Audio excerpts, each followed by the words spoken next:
কংগ্রেস নেত্রী রাগিনী নায়কের তীব্র আক্রমণ।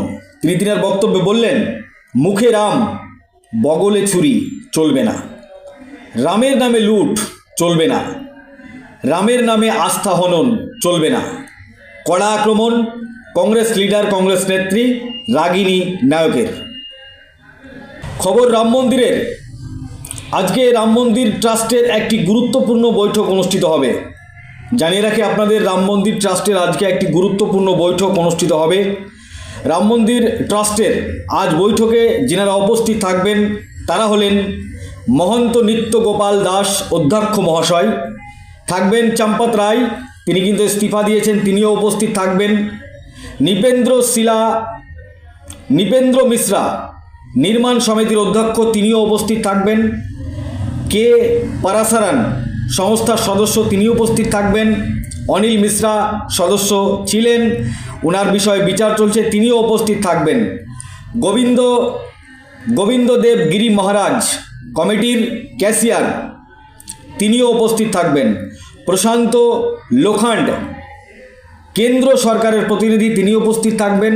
সঞ্জয় প্রসাদ, এটা হচ্ছে রাজ্য সরকারের প্রতিনিধি, উপস্থিত থাকবেন। শশাঙ্ক ত্রিপাঠী ডিএম মহাশয়, তিনি উপস্থিত থাকবেন। স্বামী বাসুদেব আনন্দ ট্রাস্টের সদস্য, তিনি উপস্থিত থাকবেন। বিশ্ব প্রসন্ন মহারাজ ট্রাস্টের সদস্য, তিনিও উপস্থিত থাকবেন। এছাড়াও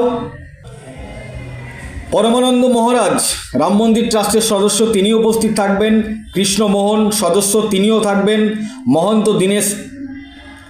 মহন্ত দীনেন্দ্র দাস সদস্য, তিনিও উপস্থিত থাকবেন। এনারা সবাই উপস্থিত হয়ে আজকে বিকেল 3টের পরে রাম মন্দির ট্রাস্টের একটি গুরুত্বপূর্ণ মিটিং অনুষ্ঠিত হবে। পরবর্তীতে যা আপডেট হবে সম্পূর্ণ দেওয়ার চেষ্টা করব আপনাদের।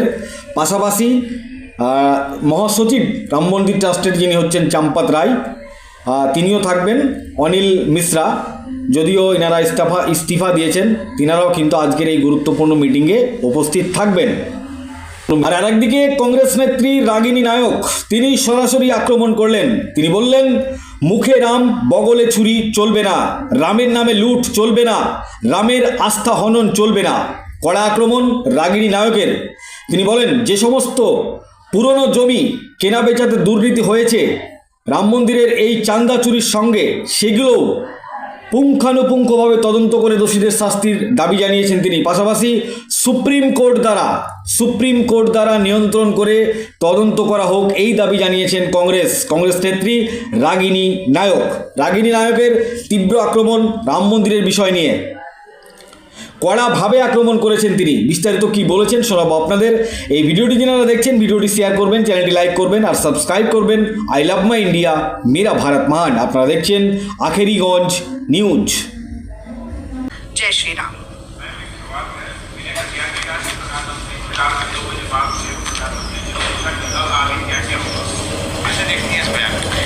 विनय कटियार सरकार के औपचारिक प्रवक्ता हैं या भारतीय जनता पार्टी के औपचारिक प्रवक्ता हैं? मैंने तो आपसे कहा कि नरेंद्र मोदी ये कानाफूसी क्यों कर रहे हैं? नरेंद्र मोदी जी को तो स्वयं एक देश के नाम संदेश देना चाहिए, 8 बजे आना चाहिए प्राइम टाइम पर, और धन की बात करनी चाहिए, चंदा चोरी चढ़ावा चोरी के बारे में बताना चाहिए। और ये कानाफूसी कब तक चलती रहेगी? इसने उसको कहा, उसने उसको कहा, ये संदेशन खेती नहीं होती है। श्रेय आपका तो जिम्मेदारी आपकी। अगर आपने कहा कि आप रामलला को लेके आए हैं, तो रामलला के मंदिर में जो भ्रष्टाचार हुआ, जो कुठाराघात हुआ, जो विश्वासघात हुआ, उसकी जिम्मेदारी लीजिए और मुंह खोलिए। और आज तो अमरनाथ की यात्रा पर यात्रियों की आस्था को लेकर इतना लंबा पत्र लिखा है। अमरनाथ के यात्रियों की आस्था है, राम भक्तों की कोई आस्था की कोई कीमत नहीं है आपके लिए। राम भक्तों की आस्था को यूं ही मजाक और मखौल बनता रहेगा, ये नहीं चलेगा। मुंह में राम बगल में छुरी नहीं चलेगी। राम के नाम पर लूट नहीं चलेगी। राम के नाम पर सामूहिक आस्था का हनन नहीं चलेगा। Ma'am, RSS has officially released a statement by Dattaraya Hosable. He says that we are condemning the Ayodhya temple donation theft, demanding accountability and reforms while appealing for calm and vigilance against divisive forces.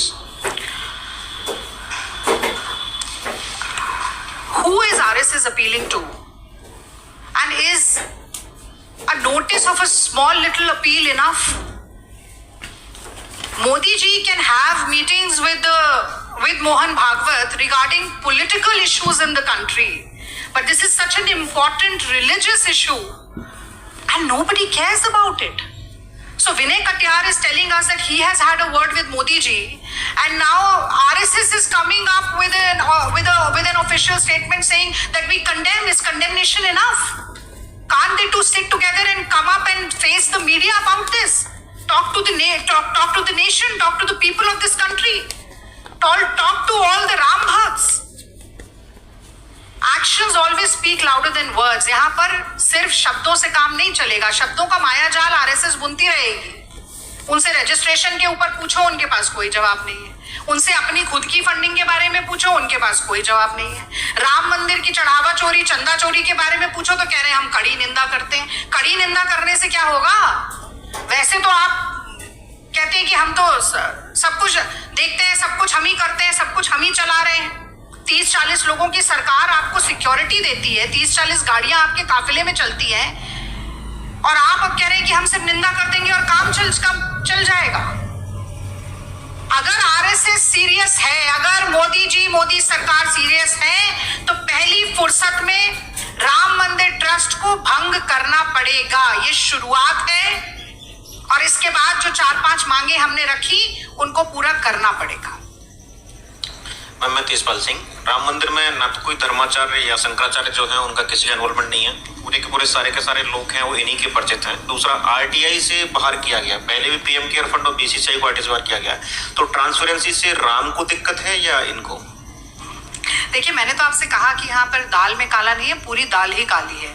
और वो कहते हैं कि मुझे लगता है कि चोर की दाढ़ी में तिनका अटका हुआ है, इसलिए पारदर्शिता चाहते ही नहीं है। और ये आज तो खुलासा हुआ है, पूत के पांव पालने में दिख जाते हैं। इनकी असली मंशा आपने जैसा कहा और मैंने भी प्रेस वार्ता में कहा, उसी दिन समझ आ गई जब आरटीआई से बाहर किया गया। करोड़ों रुपए का चंदा आएगा, कुंभ है, कुंभ के बाद कुंभ में कितने श्रद्धालु आएंगे, कितना सोना चांदी अर्पित किया जाएगा, ये सबको मालूम था, एक आम भारतीय भी समझता है। लेकिन उसमें धर्माचार्यों, धर्म गुरुओं को अलग रखना, आरटीआई से बाहर रखना, और जैसा मैंने कहा, चुन चुनकर केवल अपने लोगों को, आरएसएस को, भाजपा के लोगों को बिठाना और बंदर बांट करना, यानी कि ये सब कुछ सुनियोजित था।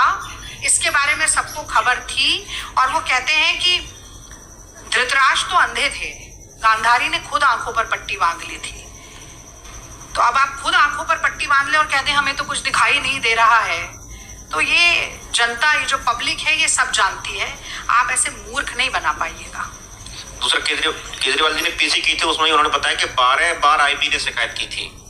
उसके बाद भी तो उन्होंने कहा कि ये नहीं कहता कि प्रधानमंत्री इसमें इन्वॉल्व हैं या नहीं है, लेकिन पता था उनको। देखिए, अगर प्रधानमंत्री नरेंद्र मोदी जी की नाक के नीचे भ्रष्टाचार चल रहा है, अगर मुख्यमंत्री योगी जी की नाक के नीचे चंदा चोरी, चढ़ावा चोरी हो रही है, तो ये कह देना जी हमें तो पता ही नहीं था, हमें तो भनक ही नहीं थी, हमें तो जानकारी ही नहीं मिली, हमें तो तब पता चला जब इसका सार्वजनिक रूप से खुलासा हुआ और सीसीटीवी की फुटेज भी गायब हो गई, और अब कोई हमारे पास चंपत राय ने इस्तीफा दे दिया है, 7-8 लोग पकड़े गए हैं, 10-10, 20-20 लाख रुपए उनके पास बरामद हो गए हैं, तो बस हो गया, काम खत्म हो गया। तो इतने नाकारा और निकम्मे हैं क्या हमारे देश के प्रधानमंत्री भी और मुख्यमंत्री योगी जी भी? राम मंदिर ट्रस्ट उन्हीं ने संसद में घोषणा की, राम मंदिर ट्रस्ट के लोग कौन होंगे उसमें उन्हीं ने निर्धारित किया। और जैसा मैंने बताया, शिलान्यास हो, प्राण प्रतिष्ठा हो, ध्वजारोहण हो, उद्घाटन हो, सब कुछ मोदी जी ने ही किया। और आप वो ऐसे मासूम बन रहे हैं कि मुझे तो कुछ मालूम ही नहीं है। तो कुर्सी है तुम्हारी, जनाजा तो नहीं है, कुछ कर नहीं सकते, तो उतर क्यों नहीं जाते? उतर जाइए, छोड़ दीजिए, कुछ नहीं कर सकते।